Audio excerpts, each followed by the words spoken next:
now I think, Billy, we'll just sort of pick and choose ones that are favourite to us. I've got a couple in mind. Do you want to start or shall I? If you have one in mind, why don't you start? Yeah. Brilliant. I'm going to start with the nightclub then. Okay, here we go. We'll have a quick listen to the music. So as you can probably hear already, it's pretty simple stuff. It's dance music, which Billy had to go for. Now, there's quite a bit of interactivity with the music in this. What I think we'll do, Billy, is I'll play the level, we'll talk about it a bit, and then after I'm going to jump out and show it off in FMOD. That sound good to you? Yeah, sounds good. Let's go. Brilliant. Right, let's play the level. Let everyone listen to it.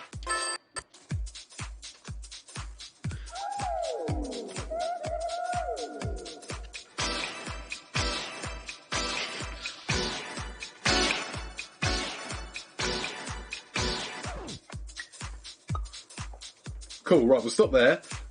So yeah, as you can see, this is quite an interactive one. What just happened there is some symbols, some dance moves displaying on the screen, which they're doing again, and all the NPCs are going to mimic those moves. And the idea is that you and anyone you're playing with have to do the same, because if you don't, you're going to make it pretty obvious where you are, so your friends are going to be able to find you and punch you and win. So yeah, Billy, do you want to talk about... There was a lot to this, wasn't there, in terms of designing? I remember this level took quite a while. Can you talk about the general process of... Yeah. The logistics, I suppose, of how we or how you put together the music, bearing in mind this sort of interactive part of the level? Yeah, sure. So this was definitely a three-way collaboration between music, sound, and then the developer of finding... Like, I think all three of us had to discuss how we'd make this work. But effectively, it was a case of finding a tempo that the developer felt kind of matched the kind of vibe of the scene, but also would sync up with the robot's movements, and then designing kind of the interactivity around there. I can't remember the exact tempo we went with, but I gave them a bunch of options of different kind of drum loops that we could work with. Effectively, once we had a tempo that the developer could sync the level to, it was then a case of working with Henry to get the FMOD system working for like all the dance moves within the level. Do you want to talk a bit about that? Yeah, I forgot I did those, didn't I? So what did I do? I think what I did is because as you can hear, the bass track is pretty simple. In fact, there's no melody, there's no key to it. It's percussion, isn't it? It's just sort of electric drum kit. Yeah. So that gave me a lot of freedom in terms of what kind of key notes, etc. I could use, tonality I could use, I suppose, for those dance moves. From what I remember, I pulled up Massive, had a bit of a play so I had some sort of dancey synth, and sort of slap some delay, reverb, generic effects you might expect to hear on a dance track. And yeah, I came up with... I basically went through a scale, so there's about... I think what I did is I recorded myself playing about 7 or 8 chords. Again, the key's probably C just to keep it simple. And I just went up a sort of major scale and played loads of kick chords you could use in C. Or maybe it wasn't C, maybe it was like D sharp or something a bit more interesting than C. I think probably wouldn't work for a dance track. And yeah, what's actually happening is because I know all these chords work together in their key, whatever they are, every time one of those dance moves plays, in FMOD we're just randomly picking one. So each time you get a set of dance moves, it almost creates like a melody. It creates a unique melody every time. So it's a really simple way of just creating something new. We know all the chords work together, so we just randomly pick between them. Yeah, and I think I've also got, you'll hear it periodically, the robot DJ we've got, that's just me sort of pitching my voice up, going, whoa, like trying to pretend to be a DJ, going, ooh, ooh, ooh. Yeah. Get a little dance going. So this is the music. We've got that core looping beat, as you can see here. So, here you go, 124 beats per minute, Billy, is what we went with. Ah, there we go, yeah. There we go. I believe I gave them an A, B, C with a couple of different tempos to choose, but yeah, okay. That sounds right, and then they picked them in the end. So yeah, this is Billy's sort of bass track, as you can hear, or see rather. That was the sort of electronic drums. Then let's have a look. I'm going to have to refresh my memory a bit with this one. Is this some of the... what's this called? Instructions? Oh, it says it there. Instructions appear plus dance. I seem to remember it. I think it adds an extra layer to the beat, and I think it usually activates when kind of the moves appear on screen, just to make it sound like something else is about to happen. And So as the dance moves appear on screen, I seem to remember the parameter flicked, just to add some extra percussion to the music, I think. Right, I see. So you start with this, which I'll quickly play, so Billy can't hear this. So that's that electronic drum beat. So that's right.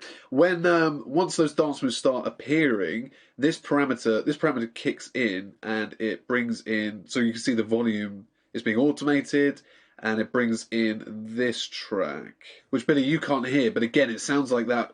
What was it called again? That percussion instrument you had, the gouache, the kind of. I think it's a gyro, or gyro. I actually don't know how you pronounce it, with some extra snaps and claps. But yeah, just adding a little cross rhythm to it, and yeah. Helping to highlight, I guess, the sense of rhythms. It's easier to do the little mini game on the screen. But yeah. Right, that's it. The very simple stuff. These almost sound like bongos we've got as well, so there's another loop on top. Okay, yep. Yeah, and then we've got another. There's quite a lot of tracks to this. We've got a track labelled Dance Machine. Let's play some of that.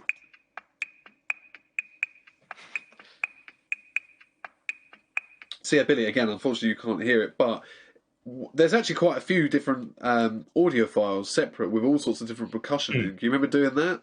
Yeah, I can't remember specifically what percussion I chose, but I remember I did a couple of variations on bits of the percussion loop just to get a bit of variety within the rhythm, randomly selected. I think that's probably what you're talking about. Yeah. Yeah. Just to add some variety to it, simply. That is actually it. There's also some claps. Oh, and the singing robots are back, which, let's have a look at the automation. Oh, it doesn't look like there is any. Okay, never mind. So maybe the singing robots got cut. Because I don't remember hearing them, to be honest. I think, yeah, actually, I seem to remember we were deciding whether to have the singing robots or your sound design for when the symbols appeared. And I think we went with your sound design in the end because it stood out more, I seem to remember. So I think that's something we cut, the singing robots. Ah, okay, that makes sense. I'm actually trying to find where they are. Is this it? The little things I made? Ah, here we go, I found it. So, let me quickly play this track. So, as you can see, all this track is a multi-instrument with lots of different files in, called Disco Screen Move 01, 2, 3, 4, 5, 6. And as I was saying earlier, those are those chords that I know work together. So what happens is, whenever one of those symbols appear on the screen and it moves in line with the cursor, they trigger this separate event called Screen Move, and it plays one of those chords on top of Billy's music. Now, what I did, as you can see in the multi-instrument, is I right-clicked on it. I think I right-clicked on it, and yes, there's an option for adding play percentages, which at the moment it says remove because I've already added them. But earlier I was saying how you're more likely to hear that tonic chord. Again, I can't remember what chord it is. I think it's D sharp. Whatever it is, I've set that to 35%, so that's 35% likely to play. So that's the tonic. Then the subdominant and the dominant chords are 10% likely to play. Oh, sorry, 22% likely to play. So again, they're quite likely. Obviously, they're quite popular in contemporary music, so that makes sense. We want to hear that. I didn't know I had all these percentages going on behind the scenes, but that's cool, yeah. Yeah, it's a nice, easy way to... if you're doing interactive music like this, to guarantee that whilst we have a sense of an element of randomness, we're still hearing those chords that we know work together quite nicely. They're more likely to appear. So FMOD is almost, in a way, composing the melody for us. I think that's it for the disco level. Anything else you want to add? No, not really, other than I think this was very much a case of both game design, sound and music. We all did the job as best as we could and kind of worked out what would work best in context between us. So, I think not one person can take the credit for this stage, would be my summary. But yeah. In fact, I think what's funny about this stage is I ended up doing some music, as I've just talked about. You also did some sound design, because there's the bit where there's some interruption, isn't there? Like right at the end of the track, it kind of drops, doesn't it? It's a bit. And a record scratch. Oh, yeah, I think that's it, yes. Yeah, I can't remember how I did it. I think it was a slow down effect just within Logic. Yeah, you're right, yeah. I forgot about that, actually. Yeah.